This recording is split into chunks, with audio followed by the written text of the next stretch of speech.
உள்ளத்திலும் இறுக்கம், உடலை சுற்றிய உடையிலும் இறுக்கம், தெய்வமும் காட்டாத இரக்கம், பணியிலும் பணி செய்தாய், மழையிலும் துணை செய்தாய், காற்றில் கண் சிவந்தாய், இதனால் உந்தன் உடல் தனில் வலி சுமந்தாய், பணிக்கு இழந்தாய் பல இரவுகள், பாசத்திற்கு துறந்தாய் பல உறவுகள், கடமை கண்ணியம் கோட்பாடு இதுவே காவல்துறைக்கு வாய்ப்பாடு என்று அள்ளும் பகலும் அயராது உழைத்து கடமையாற்றி கொண்டிருக்கின்ற நம்முடைய விருந்தினர் நாமக்கல் மாவட்டம் சேந்தமங்கலம் காவல் ஆய்வாளர் மரியாதைக்குரிய திரு கோவிந்தராஜன் சார் அவர்களை வைபோக கலைவிழா மேடை அன்போடு அழைக்கிறது. Let's welcome sir. அனைவருக்கும் மாலை வணக்கம்.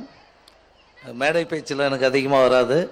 நான் இங்கே வந்ததே நம்மளுடைய கல்வி நிறுவனத்தில் என்ன மாதிரியான சிம்பிளாக வச்சுருப்பாங்க இந்த மாதிரி ப்ரோக்ராம் அப்படின்னு நினச்சோம். நம்ம சார் சொன்ன மாதிரி பிரம்மாண்டமாக இருக்கிறத பார்த்தா இதெல்லாம் ஏதோ மாநாடு நடத்துகிற மாதிரி இருக்குது. சார் சொன்ன நம்ம குப்தா சார் இவ்வளோ இன்ட்ரெஸ்டாக நம்ம ஸ்டூடெண்ட்டெல்லாம் அடிப்படையில் இங்கே சேந்தமங்கலம்ன்றது ஒரு வில்லேஜ். இந்த அடிப்படையில் வில்லேஜில் இருக்கிற ஒவ்வொரு பீப்புள்ஸும் உயர்ந்த இடத்துக்கு போகணுன்ட்டு ஒரு உயர்ந்த நோக்கத்தோடு இந்த கல்வி நிறுவனங்களை வழிநடத்துறதுல பெருமையாக இருக்குது. இதில் நான் இந்த ப்ரோக்ராமில் கலந்துறது எனக்கு பெருமையாக இருக்குது. நம்ம சுல்தானா மேடம், நம்ம Adyar Ananda Pawan managing director sir, அவங்க பேச்சை கேட்கும்போது சின்ன வயசில் எவ்வளோ கஷ்டப்பட்டிருப்பாங்க, அதை விட வேறு யாரும் கஷ்டப்படுறதுக்கு வாய்ப்பு குறைவாக தான் இருக்கும். எல்லாமே நம்மளுடைய தொடர் விடாமுயற்சி விஸ்வரூபா வெற்றியை கொடுக்கும். அதே போல் ஒவ்வொரு பேரண்ட்ஸுக்கும் நான் சின்ன ஒரு 2 நிமிஷத்தில் முடிச்சிடுறேன். மேடம் எனக்கு அப்புறம் நிறைய கருத்துக்களை சொல்லுவாங்க. மேடம் பேச்சை கேட்குறதுக்கு நானும் ஆர்வமாக தான் வந்திருக்கேங்க. நிறைய மேடமுடைய பர்வீனா சுல்தானா மேடமுடைய பேச்சு நான் நிறைய கேட்டிருக்கேன். இந்த துப்பாக்கியிலிருந்து புல்லட் வர மாதிரி அவங்களுடைய தமிழ் வார்த்தைகள்லாம் பயங்கரமாக இருக்கும். அவங்க குடும்பத்துக்கும் அவங்க வந்த பாதைக்குமே வித்தியாசமாக இருக்கு. ஏன் வழி தனி வழின்ற மாதிரி மேடம் அவங்க குடும்பத்தை விட்டு அந்த தமிழ் மீது கொண்ட ஆர்வத்தில் வந்ததெல்லாம் உண்மையிலேயே அது நான் அவங்களுடைய பேச்சும் கேட்டிருக்கேன். அவங்க நிறைய கருத்துக்கு உங்களுக்கு சொல்லுவாங்க. ஒரு சில வார்த்தைகள் மட்டும் சொல்கிறேன். ஏன்னா மேடை பேச்செலாம் நான் ஸ்கூல் காலத்துலேருந்து பள்ளி காலத்துலேருந்து எதுவும் மேடை பேச்சு பேசுகிறது எனக்கு பயம்தான். ஏன்னா காவல்துறையில் நான் சின்ன வயசுலேருந்து எனக்கு டீச்சர் ஆகணும்னு ஒரு ரொம்ப ஆர்வமாக படித்தேன். பட் நான் ஆவரேஜான ஸ்டூடெண்ட் தான். ரொம்ப கஷ்டப்பட புவர் ஃபேமிலி, விவசாயத்துக்குள்ள அடிப்படை எங்களுடைய ஃபேமிலி விவசாயத்தை சார்ந்து வந்தது. எங்களுடைய குடும்பத்தில் இது வரைக்கும் யாரும் டிகிரி கூட படித்ததில்லை. 5ஆம் கிளாஸ் 6ஆம் கிளாஸோட நின்றுருவாங்க. அதையும் மீறி நாங்களும் தடுமாறி இந்த நிலைமைக்கு வந்திருக்கிறோம். எல்லாம் என்னுடைய வெற்றிக்கு காரணம் என்னன்னு ஒரு சில பாயிண்ட் மட்டும் நான் சொல்லிட்டு முடிச்சிடுறேன். சார் சொன்ன மாதிரி தான் அந்த அதிகாலை எழுவது ஒவ்வொரு நாளும் நமக்கு பொக்கிஷம் அப்படின்னு நான் ஒரு சில புத்தகத்தில் படிச்சிருக்கேன். என்னுடைய வாழ்க்கையிலையும் நான் அதை உணர்ந்திருக்கிறேன். நான் 4 மணிக்கு அலாரம் வச்சுட்டு படுத்தேன்னா என்னுடைய கஷ்டமான குடும்ப சூழ்நிலையை நினச்சி 3:59க்கு எழுந்து அந்த அலாரத்தை ஆஃப் பண்ணிவிட்டு எடுத்து படிப்பேன். அப்போயே என்னுடைய வெற்றி தொடங்கினதை நான் அந்த காலத்துலேயே நினச்சேன். என்னோட சிறப்பாக படித்தவங்க எவ்வளோ பேர் எனக்கு அறிவுரைகள் சொன்னாங்க. அதிகாலை எழுந்து நம்ம படிக்கிறது நம்மளுடைய வாழ்க்கையில் ஒவ்வொரு பொக்கிஷம். இன்றைக்கி கூட எங்கள் பசங்கக்கிட்டலாம் சொல்லுவேன், இன்றைக்கி இந்த நாள் பொக்கிஷத்தை அனுபவிக்க நீங்கள் ரெடியா அப்படின்னுவேன். எங்கள் பசங்க என்னை பார்த்து கிண்டல் பண்ணுவாங்க. இருந்தாலும் நான் ஒரு தந்தைன்ற ஸ்தானத்தில் எங்கள் பசங்களுக்கு சின்ன சின்ன வார்த்தைகளை நீங்கள் நிறைய எதிர்பார்க்காதீங்க. உங்கள் பசங்க நீங்கள் எதிர்பார்க்கறத விட பெரிய லெவலில் வருவாங்க. உங்களுடைய கடமைகளை மட்டும் செய்யுங்க. ஐயோ என் பையன் இதை கற்றுக்கலையா, அந்த பையன் அதை கற்றுக்கணும், என் பையன் இதை கற்றுக்கல. உங்கள் பையனுக்குன்னு தனி சிறப்பு தனி இடம் கண்டிப்பாக ஒரு நாளைக்கு வரும். நீங்கள் யாரும் ஃபீல் பண்ணாதீங்க. உங்களுடைய கடமைகளை முறைப்படி செய்யுங்க. உங்களுடைய பசங்களுக்கு என்ன வேணும் அதை மட்டும் நீங்கள் பூர்த்தி பண்ணுங்கள். அவங்க உங்களுடைய எண்ணங்களுக்கு மீறி அவங்க கண்டிப்பாக உங்களுடைய எண்ணங்களை பூர்த்தி செய்வாங்கன்னு எனக்கு நம்பிக்கை இருக்குது. ஏன்னா இப்போ இங்கே மேடையில் இருக்கிற யாருமே உயர்ந்த வசதி படைத்த குடும்பத்திலேருந்து வந்தவங்க யாருமே இல்லை.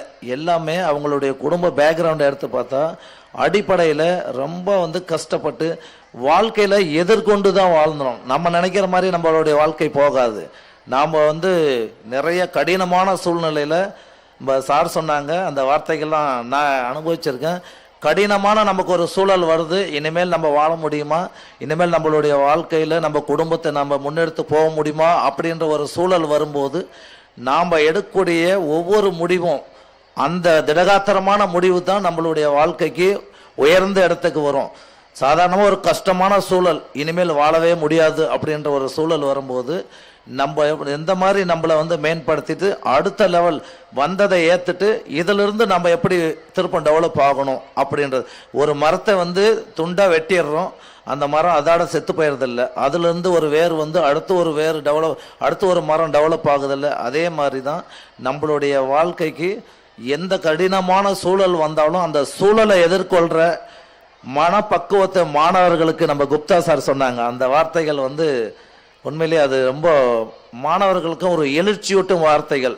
படிக்கிறதை எப்போனாலும் படிச்சிடலாம், அது நான் வாழ்க்கையில் தெரிஞ்சுக்கினேன். ஸ்கூல் படிக்கும்போது ஒரு ஆவரேஜான ஸ்டூடெண்ட்டாக இருந்து காலேஜ் படிக்க போகும்போது தான் படிப்புன்னா என்ன, அதனுடைய தன்மைகள்லாம் இல்லைன்றது நான் உணர்ந்தேன். ஏன்னா வில்லேஜிலிருந்து போனதுனால எனக்கு ஸ்கூல் டேஸ் எல்லாம் இந்த படிப்பினுடைய இது தெரில. அந்த வாழ்நாளில் எப்படி கடினமான சூழலை எதிர்கொள்கிறோம் அப்படின்ற ஒரு தாரக மந்திரத்தை மட்டும் நீங்கள் தெரிஞ்சுக்கினீங்கன்னா வாழ்க்கையில் உயர்ந்து போயிட்டே இருக்கலாம்.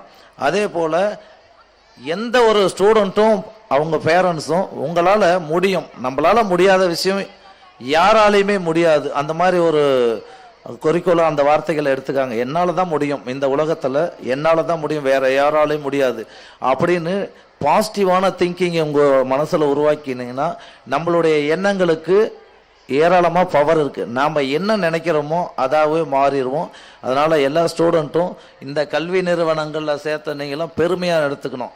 ஏன்னா நிறைய இப்போ முன்னெல்லாம் அரசாங்க பள்ளியில் சென்று படிக்கிறது எல்லாரும் விரும்புவாங்க நாங்கள் படிக்கிற காலத்தில்.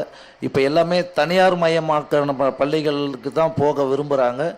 எல்லா கல்வி நிறுவனங்களும் இந்த மாதிரி மாணவர்கள் மீது அக்கறை கொண்டு நடத்துவாங்களா அப்படின்றது எனக்கு சரியாக தெரியல. இருந்தாலும் சார் இந்த ப்ரோக்ராம், ஏற்கனவே இங்கே ஒரு ப்ரோக்ராம் வந்திருக்கிறேன், ஒவ்வொரு ஸ்டூடெண்ட்டும் கல்வி நிறுவனங்களை வச்சு அவங்களுடைய பிஸ்னஸாக பார்க்காம ஸ்டூடெண்ட்னுடைய வாழ்வாதாரமாகவும் நம்மளுடைய பகுதியினுடைய வாழ்வாதாரமாகவும் பார்த்து ஒவ்வொருத்தருடைய வாழ்க்கையும் முன்னுக்கு வரணும். இந்த பள்ளியால் இந்த பள்ளி பல வெற்றியாளர்களை உருவாக்கணும்னு சொல்லிட்டு நம்ம குப்தா சார் அடிக்கடி சொல்லுவார்.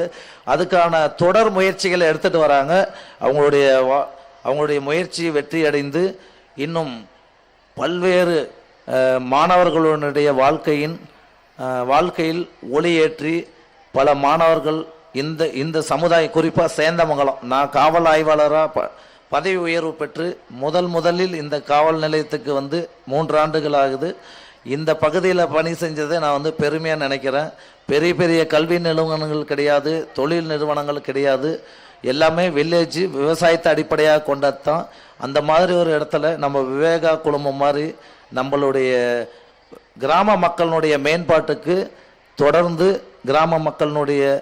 கிராம மாணவர்களுடைய வாழ்க்கை தரத்தை முன்னேற்றுவதற்காக குப்தா சார் தொடர்ந்து பணியாற்றி பல்வேறு வெற்றிகளை பெற வாழ்த்தி விடைபெறுகிறேன். நன்றி, வணக்கம். சிறப்புரை மிகவும் இனிமையாக இருந்தது. Thank you sir.